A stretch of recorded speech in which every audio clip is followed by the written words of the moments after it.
I am so honored to be sitting here with Dr. Clarence B. Jones and Dr. Anderson. This is just unbelievable. It's a historical moment, and I'm honored because I'm working so hard to build bridges and create unity and spill the honey and really build compassion in the world and work on building alliances between communities. And Dr. Jones and I have been working very hard on building the coalition, rebuilding the coalition between the African American and Jewish alliances that were so important during the Civil Rights Movement. Dr. Jones? Yes, and I think that Dr. Rogers might want to say a moment, but you know, the word "spill the honey" has a certain meaning, and which she can explain better than I can. But I do want to say this: is that one of the most poignant and powerful moments that I remember, I think it was a year ago, maybe 2 years ago, when at her invitation, I was able to come and speak under the auspices of the Spill the Honey Foundation to maybe 100 and 150 or more students at the Detroit Holocaust Memorial. And so I spoke to these young people, and what I did in my speech, I sought to tell them the importance of knowing about what had occurred in the history of the world in Europe. It was important they were in this museum, the Holocaust Museum. It was important that they understand what had happened to principally Jews during this period of time.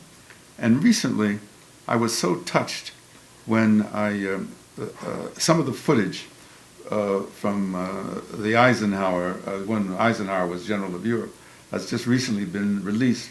And there's some film footage in which there is an order which he issued when they had liberated the death camps in Dachau and Warsaw and so forth.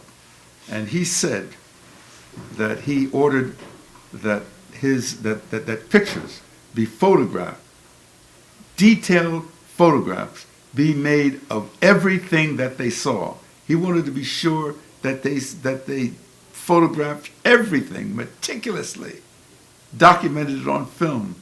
And he said, you know, I just want to make sure that in the future, somebody doesn't say, you know, this never occurred, it never happened. And I thought to myself, wow, how prophetic he was.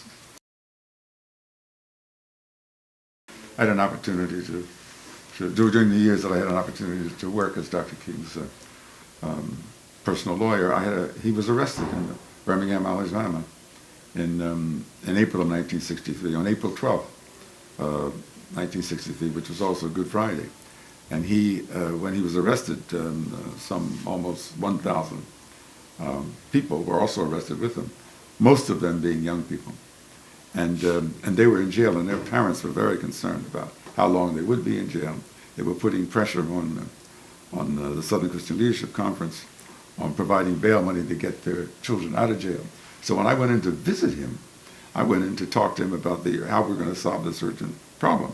Harry Belafonte and I were trying as best as we could to raise bail money, and we did receive great help from the United Automobile Workers, Packing House Workers Union in Chicago, Hospital Workers Union in New York, the Retail Wholesale Workers Union in New York, unions, National Council of Churches, but the money collectively still wasn't enough. So I went in to see Martin primarily about the bail issue.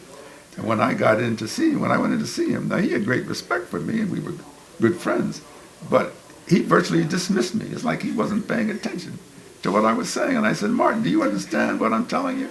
He said, yeah, but that's the problem you and Harry got to work out. And he says, have you seen this? And he pulls up a dirty newspaper.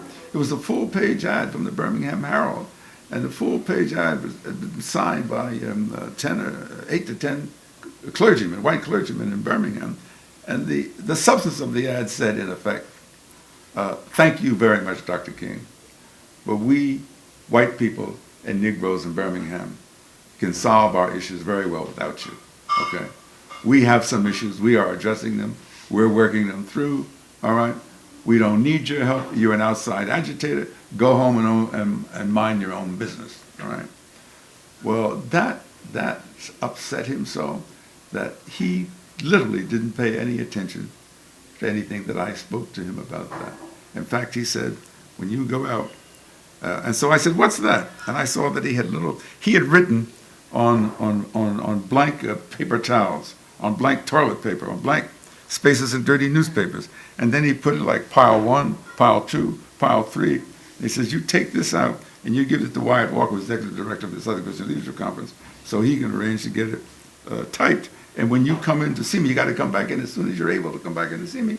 Bring me in some blank paper so I can continue writing this. So since I was one of the few lawyers, the only lawyer aside from Arthur Shores, who could go in and visit him, when I returned to the jail, I put some blank sheets of paper under my shirt, and I gave them to him. And that process went on over the course of 3 or 4 days, and that ended up, what he wrote ended up being the letter from the Birmingham jail.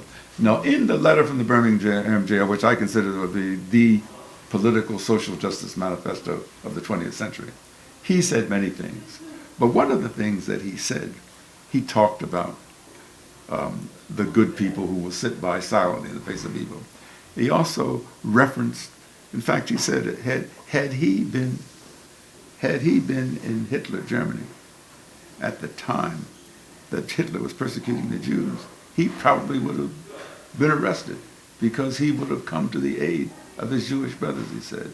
And he referenced the fact that there had occurred in the history of this world the Holocaust. He made that point a point. And that, as I said, yes, I'm very familiar, as we are, with the I Have a Dream speech and the speech he gave opposing the war in Vietnam and the last speech he gave on April 3rd, 1968.